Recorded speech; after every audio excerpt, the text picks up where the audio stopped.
அனைவருக்கும் வணக்கம். இடுக்கி மாவட்டம் த ஹைரேஞ்ச், தேவிகுளம், பேர்மேடு, உடுமஞ்சோலை 3 தாலுகா. இந்த 3 தாலுகாவையும் 148 ஆண்டுகளுக்கு முன்னால் அங்கு குடியேறி அதை ஒரு மனிதன் நடமாடக்கூடிய பகுதியாக உருவாக்கியவர்கள் அப்பாவி தமிழர்கள்.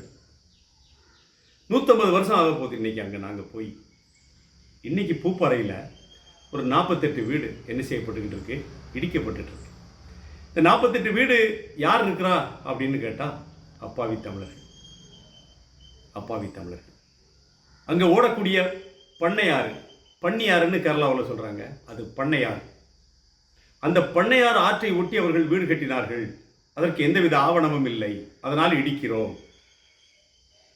இடிங்க. 414 எஸ்டேட்டில் வசிக்கக்கூடிய தமிழ் தோட்ட தொழிலாளிகளுக்கு கேடிஎஸ்பி நிர்வாகம் என்ன செய்கிறான், டாட்டா நோட்டீஸ் கொடுத்துருக்கான், வீட்டை காலி பண்ணு. ஏப்ரல் 26, 27, 28 பிளான்டேஷன் இன்ஸ்பெக்டரை வந்து நீங்கள் பார்த்துட்டு அதுலேருந்து ஒரு வார காலத்திற்குள்ள என்ன செய்யணும், வீட்டை காலி பண்ணணும். 2. மூணாவதாக இதே இடுக்கி மாவட்டம் உடுமஞ்சோலை தாலுகாவில் முட்டத்துக்கு கீழே, முட்டுக்காட்டுக்கு கீழே எவ்வளவு ஆக்கிரமிப்பு கண்டறியப்பட்டது. இடுக்கி மாவட்ட ஆட்சியராக மரியாதைக்குரிய ஷீபாமா இருக்கும்போது உடுமஞ்சோலை முன்னாள் சட்டமன்ற உறுப்பினர், முன்னாள் அமைச்சர் எம் மணியினுடைய சகோதரர் லம்போதரனுடைய ஆக்கிரமிப்பு மட்டும் எவ்வளவு? அந்த ஆக்கிரமிப்பில் இந்த கேரள மாநில அரசாங்கம் எதையெல்லாம் இடிச்சுது? குறிப்பாக இடுக்கி ரெவன்யூ எத்தனை கட்டிடத்தை நீங்கள் இடிச்சிங்க, எத்தனை இடத்த எவிக்ஷன் எடுத்து கையகப்படுத்தினீங்க? அப்போ முட்டுக்காட்டுக்கு கீழே ஆக்கிரமிச்சவன் ராஜா, முட்டுக்காட்டுக்கு மேலே ஒரு குடி இருக்கிறதுக்கு ஒரு சென்ட் 1.5 சென்டில் ஒரு ஓரத்தில் வீடு கட்டி இருந்தா ஒன்று செஞ்சிருக்கணும். நீங்கள் ஆக்கிரமிச்சு இருக்கிறவனுக்கு முறையான நோட்டீஸை கொடுத்து அவன் மிஞ்சி போனால் ஒரு 1.5 சென்டில் ஆக்கிரமிச்சிருப்பானா, ஒரு 2 சென்டில் உட்காந்துருப்பானா, வாழத்தானே உட்காந்துருக்கான். ஒரு எடுத்துக்காட்டுக்கு வச்சுக்கிடுவோம். வல்லக்கடவு சப்பாத்தில் முல்லைப்பெரியார் ஓடக்கூடிய பாதையில் ஐயப்பன் கோயில் வரைக்கும் ஆற்றை ஒட்டி எத்தனை வீடு கட்டப்பட்டிருக்கு? எத்தனை வீட்டை நீங்கள் இடிச்சிங்க? ஆற்றினுடைய விளிம்பிலிருந்து 200 மீட்டருக்கு அந்த பக்கம்தான் குடியிருப்பு உருவாகணும், அதுதான் சட்டம். ஆற்றினுடைய விளிம்பிலிருந்து 10 மீட்டர்லையும் 15 மீட்டர்லையும் இந்த வண்டிப்பெரியார் பேசினில், முல்லைப்பெரியார் பேசினில், வண்டிப்பெரியாரில் எத்தனை வீடு கட்டப்பட்டிருக்கு? அந்த வீட்டை நீங்கள் கணக்கெடுத்தீங்களா? இந்த கேரள மாநில ரெவன்யூ கணக்கெடுக்கலை. ஆனால் இந்த அப்பாவி தமிழர்கள் எங்கெல்லாம் இருக்கானோ அதெல்லாம் கணக்கெடுத்து அவனுக்கு நோட்டீஸ் கொடுக்கறது, அவனை வாழ வழி இல்லாமல் தமிழகத்திற்கு அனுப்புவது. ஒரே அஜெண்டா தான், ஒரே அஜெண்டா. கேரள மாநில அரசாங்கம் அது காங்கிரஸாக இருந்தாலும் கம்யூனிஸ்டாக இருந்தாலும் ஒரே அஜெண்டா, கீழே இறக்கி விட்டுறோம். இவங்க உழைக்கிறதுக்கு நாங்கள் வேணும், அனுபவிக்கிறதுக்கு நீங்களா? நான் தெரியாமல் கேட்குறேன். 414 பேருக்கு கேடிஎஸ்பி நோட்டீஸ் எந்த அடிப்படையில் கொடுத்துருக்கு? 150 வருஷமாக நாங்கள் அந்த லைன்ஸில் இருக்கிறோம். ஒரு நாள் 2 நாளில் லைன்ஸை காலி பண்ணுறதுக்கு நீ ஒரு நோட்டீஸை கொடுத்து 26, 27, 28 நீ வா என்கிட்ட வந்து விளக்கம் கொடு. விளக்கம் கொடுத்துட்டு ஒரு வாரத்தில் வீட்டை காலி பண்ணுனா, காலி பண்ண முடியாது. காலி பண்ண முடியாது. உன் சட்டம் எங்கே போய் வச்சுக்கோ, நீ உன் சட்டம் எங்கே செல்லும்? உழைப்பாளிகள்கிட்ட உங்களுடைய பலத்தை காமிக்காதீங்க, தெரியுதா? உழைப்பாளிகள்கிட்ட உங்கள் பலத்தை காமிக்காதீங்க. தமிழ்நாட்டிலேருந்து எந்த அரசியல்வாதியும் பேசுறதில்லை இதை குறித்து. ஆனால் கியூபாவில் நடக்கக்கூடிய பிரச்சனைக்கு கேரளாவில் இருக்கக்கூடிய கம்யூனிஸ்ட், தமிழ்நாட்டில் உள்ள கம்யூனிஸ்ட் எல்லாம் குரல் கொடுப்பீங்க. இந்த தமிழ்நாட்டில் இருக்கக்கூடிய மானமுள்ள கம்யூனிஸ்ட் பேச பார்ப்போம். அப்பாவி தமிழர்கள், தோட்ட தொழிலாளிகள் வாழக்கூடிய பகுதிகளில் ஆக்கிரமிப்பு இருக்கும் என்று சொன்னால் அவனுக்கு மாற்றி இடத்த கொடு. அவன் பை பெர்த் மலையாளி, மறந்துடாதீங்க. By birth Kerala, not by birth Tamil Nadu, தெரியுமா? அப்போ அவன் அந்த மண்ணினுடைய குடிமகன். 150 வருஷம் ஆச்சு, பார்த்துக்கோங்க. கனடாவில் போய் பாருங்க, 8 வருஷம் இருந்தால் போதும் சிட்டிசன்ஷிப். லண்டனில் போய் பாருங்க, ஒரு இந்தியாவை சேர்ந்த ஒருத்தன் என்ன அங்கே பிரதமராகவே ஆயிட்டான். மொரிஷியஸுக்கு போங்க, இந்த சிங்கப்பூருக்கு போங்க. குறிப்பிட்ட காலக்கெடுவுக்குள் இன்னொரு நாட்டில் நமக்கு குடியுரிமை வழங்கப்படுகிறது என்று சொன்னால் 150 வருஷமா நீ ஒரு ரெக்கார்டில் என்ன வச்சிருக்கிற? ஃப்ளோட்டிங் லேபர்னு எங்களை வச்சிருக்கிற, வந்து போகக்கூடிய வேலைக்காரம்னு வச்சிருக்கிற. இதை தேவிகுளத்தில் ஜெயிச்ச ஏதாவது ஒரு எம்எல்ஏ, ஒரு தமிழ் எம்எல்ஏ, நாங்கள் ஃப்ளோட்டிங் லேபர்லடா, நாங்கள் சன்ஸ் ஆஃப் த சாயில் ஒருத்தன் கேட்டிருப்பானா? ஒரு ஆள், ஒரு எம்எல்ஏ கேட்கல. அதனால் நினச்ச உடனே 414 பேர் வா வரிசையில் இல்லை, உன் வீட்டை காலி பண்ணு. டாட்டாவோட சண்டி எடுத்தனம் ஒரு பக்கம். இன்னொரு பக்கத்தில் வந்து நான் பன்னியாரில், பூப்பாரில் பண்ணையாறு ஆற்றை ஒட்டி இருக்கக்கூடிய வீடுகளை எவிக்ஷன் 48 வீடு இப்போ நான் பேசிக்கிட்டு இருக்க நேரத்தில் கேரள மாநில வருவாய்த்துறையால் இடிக்கப்பட்டு இருக்கு. 500 போலீஸ் இருக்கிறாங்க. தேவிகுளம் டிஎஸ்பி தலைமையில் 500 போலீஸ் விட்டு வீட்டு அடிச்சுட்டு இருக்கான். வாழ்றதுக்கு வழி இல்லாமல் தான் அங்கே குடியிருக்கிறாமே. அவனுக்கு ஒரு மாற்று இடத்த கொடுக்கறதுக்கு எவ்வளோ நேரம் ஆகும்? இடம் இல்லையா? கேரளாவில் இடம் இல்லையா? இஎம்எஸ் நம்பூதிரிப்பாட்டு காலத்தில் கொண்டு வரப்பட்ட நில உச்சவரம்பு சட்டத்தை, நில சீர்திருத்த சட்டத்தை அமல்படுத்தி பாதிக்கப்பட்ட அப்பாவிகளுக்கு நீ இடம் கொடுத்து வீடு கட்ட சொல்லணுமே தவிர நீ இங்கே உட்காந்துக்கிட்டு இவன் ஆக்கிரமிப்பாளன். நான் என்ன கேட்குறேன், அப்போ லம்போதரன் யாரு? லம்போதரன் யாரு? அப்போ அங்கெல்லாம் நடவடிக்கை இல்லை. சின்னக்கானல் எத்தனை ரிசார்ட் இருக்கு, ஆக்கிரமிச்சு கட்டப்பட்ட ரிசார்ட் எத்தனை இருக்கு, எத்தனை கையேற்ற பூமி இருக்கு சின்னக்கானல்ல. ஆனால் நாங்க ஒரு செண்டு வச்சிருந்தா அது ஆக்கிரமிப்புன்னு சொல்லக்கூடிய இந்த அரசாங்கம், கேரளாவை ஆளக்கூடிய ஆண்ட அரசாங்கம், ஏன் மலையாள ஆக்கிரமிப்புல நீங்க தொட மாட்டேங்கிறீங்க? அதையும் எடுங்க. இல்ல குட்டியார்வேலியில் 2000க்கு மேற்பட்ட பட்டா கொடுத்தார் முன்னாள் முதலமைச்சர் மறைந்த அச்சுதானந்தன். அந்த பட்டா கொடுக்கப்பட்ட நிலங்கள் வரைமுறைப்படுத்தப்பட்டிருக்கா? இல்ல. கொடுத்தா பட்டாவை கையில் வச்சுக்கோ, இடத்த தேடி கண்டுபிடிச்சிக்கோ. அதை இன்றைக்கு வரைக்கும் கேரள மாநில வருவாய்த்துறை என்ன செய்யல, வரைமுறைப்படுத்தி கொடுக்கல. 3 மாசத்துக்கு முன்னால சூரியல்லி பக்கத்தில் சின்னக்கானல் சூரியல்லியில் இருக்கக்கூடிய மார்ட்ஸ் போட்டு காம்பவுண்டை உடைச்சிக்கிட்டு கீழ் முட்டத்திலேருந்து என்ன செய்யறான், ஒரு 50 பேர் வந்து கேரளா பீப்புள்ஸ் வந்து என்ன செய்யறான், எங்களுக்கு இங்கே அரசாங்கம் இடம் கொடுத்துருக்குன்னு சொல்லி எங்க வந்து சண்டை போடுறான். கீழ் முட்டை எங்க இருக்கு? அங்கிருந்து காஞ்சிரப்பள்ளியை தாண்டி கீழ் முட்டத்திலேருந்து இங்கே வர்றான்.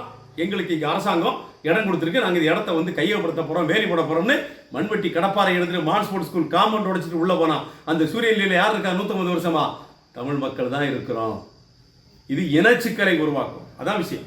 நீங்கள் போகிற போக்கில் இவனை அடித்து விரட்டிடலாம், இவனை வந்து பற்றி விட்டுறலாம், இவனுக்கு நோட்டீஸ் கொடுத்தா இவன் ஓடிடுவான்னு சொல்லி நினச்சிங்கன்னா இது தமிழ் மலையாளம் மோதலை தான் உருவாக்கும். அதுக்கு தான் நீங்கள் வேலை செய்கிறீங்க, நாங்கள் இணக்கத்துக்கு வேலை செய்கிறோம். நீங்கள் என்ன செய்கிறீங்க, இந்த ஹை ரேஞ்சில் இடுக்கி மாவட்டம் தேவிகுளம் பீர்மேடு உடுமஞ்சோலியில் தமிழன் வாழவே கூடாது நீங்கள் ஒரு முடிவுக்கு வந்திருக்கீங்க. அது தப்பான ஒரு காரியம். 1.5 நூற்றாண்டை கடந்து நாங்கள் வந்து அந்த மண்ணுக்காக உழைத்து கொண்டிருக்கோம். எத்தனை அரசு ஊழியர் இருக்கா அந்த கேரளா கவர்மெண்ட்டில்? 5 பேருக்கு கேரளா பீப்புள் எங்கள் ஆளுங்க எத்தனை பேர் இருக்கிறான் சொல்லுங்கள் பார்ப்போம். ஒரு வெள்ளை அறிக்கை கேட்டோம், பினராயி விஜயன் தோழர்கிட்ட கேட்டோம் நாங்கள், கடந்த 10 ஆண்டுகள் உங்களுடைய ஆட்சி காலத்தில் எத்தனை தமிழர்கள் பிறப்பால் கேரளாவை சேர்ந்த எத்தனை தமிழர்கள் அரசு வேலைவாய்ப்பில் வந்திருக்காங்கன்னு கேட்டோம். கொடுக்கல. 2007 தௌத்திய சங்கம்னு ஒன்று வந்துச்சு இடுக்கி மாவட்டத்தில் ஹை ரேஞ்சுக்கு. தௌத்திய சங்கம் கண்ணில் கண்ட கட்டடத்தெல்லாம் இடித்தான், 2-3 தற்கொலையெல்லாம் பண்ணால் ரிசார்ட் ஓனர்கள். அதோட அதை ஸ்டாப் பண்ணிக்கிட்டீங்க. நான் என்ன கேட்குறேன், அப்பாவிகளுடைய இடம் வந்து ஆக்கிரமிப்பில் இருக்குன்னு உங்களுக்கு தெரிஞ்சால் ஒரு மாற்று இடம் கொடுத்துட்டு அதை இடிங்க. அவன் அந்த ஊருக்காரன் தானே, அவன் எங்கே போவான்? அவனை கீழே விரட்டணும், தமிழ்நாட்டுக்கு பத்திரணும் அப்படின்னு சொல்லக்கூடிய உங்களுடைய சிந்தனை பிற்போக்குத்தனமானது. எப்படிப்பட்ட நேரத்தில் இடிக்காங்க பாருங்கள். அரசாங்கம் இல்லை, இந்த நேரத்தில் என்ன செய்ய இடிச்சு யாரும் கேட்க மாட்டாங்க, அரசியல்வாதி யாரும் வரமாட்டான்னு சொல்லிட்டு இடிச்சுக்கிட்டு இருக்கிய. தொழிலாளர்களுக்காகவே பிறந்ததாக, தொழிலாளர்களுக்காகவே வாழ்வதாக சொல்லக்கூடிய மார்க்சிஸ்டுகள் எங்கே? பூப்பாரில் ஆளை காணும். வாங்க, 416 பேருக்கு நோட்டீஸ் கொடுத்துருக்குது டாட்டா, பேசுங்க. வர முடியாதுன்னு சொல்லுங்க. பிளான்டேஷன் இன்ஸ்பெக்டர் வந்து பார்க்க முடியாதுன்னு சொல்லுங்க. மார்க்சிஸ்ட் சொல்லுங்க. சொல்ல மாட்டீங்க. ஏன்னா கேரளாவில் உள்ள மார்க்சிஸ்டுடைய நோக்கமும் என்ன? இந்த ஃப்ளோட்டிங் லேபர்களை தமிழ்நாட்டுக்கு பற்றிடணும். அதான் வடக்கிருந்து என்ன செய்றீங்க, எஸ்டேட்டுகளுக்கு வேலை செய்கிறதுக்கு வடக்கிருந்து ஆட்களை கொண்டு வந்து சேர்த்துக்கிட்டே இருக்கு டாட்டா. அதுக்கு எந்த தொழிற்சங்கமும் கேரளாவில் எதிர்ப்பு தெரிவிக்கலை. பார்த்துக்கோங்க. வட மாவட்டங்கள் வட மாநிலங்கள்லேருந்து ஆட்களை கொண்டு இறக்கிக்கிட்டே இருக்கான். சோத்துப்பாறை குண்டுமலையெல்லாம் தாண்டி போயாச்சு ஆளுங்க, வட மாநில ஆளுங்க. அப்போ நாங்கள் என்ன செய்கிறது, எங்கே போகிறது, என்ன செய்கிறது? நாங்கள் பிறந்தது அங்கே தான், நாங்கள் வாழ்கிறது அங்கே தான், எங்களுடைய சந்ததிகளும் அங்கே தான் வாழும். அங்கேருந்து எப்படி தமிழ்நாட்டுக்கு வந்து என்ன செய்ய முடியுங்க? இங்கே என்ன பண்ண முடியும்? என்ன வேலை தெரியும் அவங்களுக்கு? மாஞ்சோல்லேருந்து இறக்கி விட்டுச்சு இந்த அரசாங்கம், கீழே இறக்கி விட்டாங்க.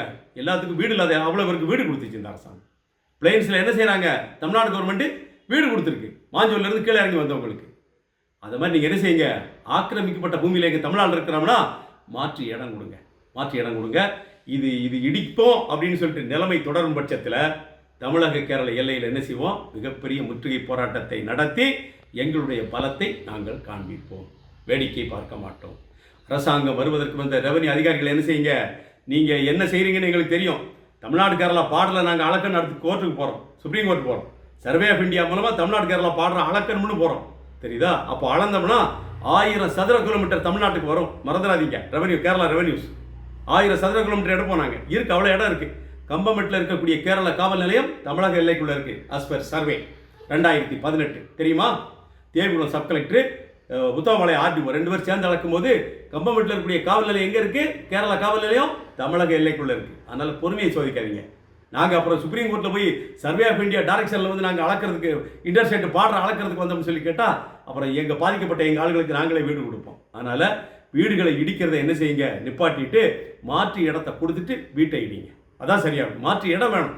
அந்த மாற்று இடத்த கொடுக்காம நாங்கள் அப்படித்தான் இடிப்போம்னு சொல்லி சொன்னால் எங்களுடைய ஊர், நாங்கள் உருவாக்கணும் ஊர் தேவிகுளம் பீர்மேடு உடுமஞ்சோலை நாங்கள் உருவாக்கின ஊர். உடுமஞ்சோலை பழைய கொட்டக்குடி ஜமீன்தாரோட ஊர், மறந்துடாதீங்க.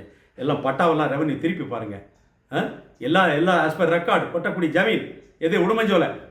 ஆனால் நீங்கள் ஆக்கிரமிப்பு என்கிற பெயரில் எங்கள் ஆளுக இருந்தால் மாற்றி இடத்த கூட வசிக்கக்கூடிய காலம் பூப்பாரில் 80-90 வருஷம் ஆயிடுச்சு அங்கே வீடு கட்டி. இந்த 90 வருஷமாக அரசாங்கம் இல்லையா? இருக்குல்ல கேரளாவில். ஒரு மாற்றி இடம் கொடுங்க. 1.5 சென்ட் 2 சென்டில் இருப்பானா எங்கள் ஆளு. ஒரு மாற்றி இடம் கொடுங்க. எவ்வளோ இடம் இருக்குது, அதில் கொடுத்துட்டு அவனை நீங்கள் அப்புறப்படுத்துவதால் சரியாக இருக்கும். தேவையில்லாமல் தமிழர் மலையாளிகளுடைய மோதலை தூண்டாதீங்க. இங்கேயும் ஆள் இருக்குது, தமிழ்நாட்டிலையும் மலையாளிகள் இருக்காங்க, தெரியுதா? அவர்கள் எங்களுடைய இணக்கமாக எங்களுடைய நட்பை பேணிக்கொண்டு சந்தோஷமாக வாழ்ந்துட்டு இருக்காங்க. அவங்களுடைய சந்தோஷத்தில் இந்த கேரள மாநில ரெவன்யூ என்ன செய்யாதீங்க, மண் அள்ளி போடாதீங்க, போராட்டத்தை தூண்டாதீங்க. வர்றதுக்கு போராடுறதுக்கு எல்லையில் போராடுறதுக்கு ரொம்ப நேரம் ஆகும். மறுபடியும் 2011 முல்லைப்பெரியார் சிக்கல் மாதிரி இந்த ഇടുക്കി மாவட்ட ரெவன்யூ என்ன செய்ய வேண்டாம், ஒரு சிக்கலை உருவாக்க வேண்டாம். நன்றி. ഇടുക്കി ലൈവ് വാർത്തകൾ നിങ്ങൾക്കായി അവതരിപ്പിച്ചത് ഉയർന്ന വിലയിൽ നിങ്ങളുടെ വിളകൾ വിൽക്കാൻ ഇനി ഞങ്ങൾ സഹായിക്കാം. നിങ്ങളുടെ ഏലം, കുരുമുളക്, കാപ്പി തുടങ്ങിയ വിളകൾ ഇനി പവിത്ര അഗ്രോ വെയർഹൌസിൽ സുരക്ഷിതമായി സംഭരിക്കാം. നടപ്പ് വിലയുടെ 60% വരെ വായ്പ സൗകര്യവും ഇവിടെ ലഭ്യമാണ്. ഫയർ, ഇൻഷുറൻസ് എന്നിവയടക്കം ഉന്നത നിലവാരം പുലർത്തുന്ന വെയർഹൌസ് ആണ്. ഏവർക്കും സന്ദർശിച്ച് തീരുമാനം എടുക്കാവുന്നതാണ്. കൂടുതൽ വിവരങ്ങൾക്കായി ഉടൻ താഴെ കാണുന്ന നമ്പറിൽ കോൺടാക്ട് ചെയ്യുക.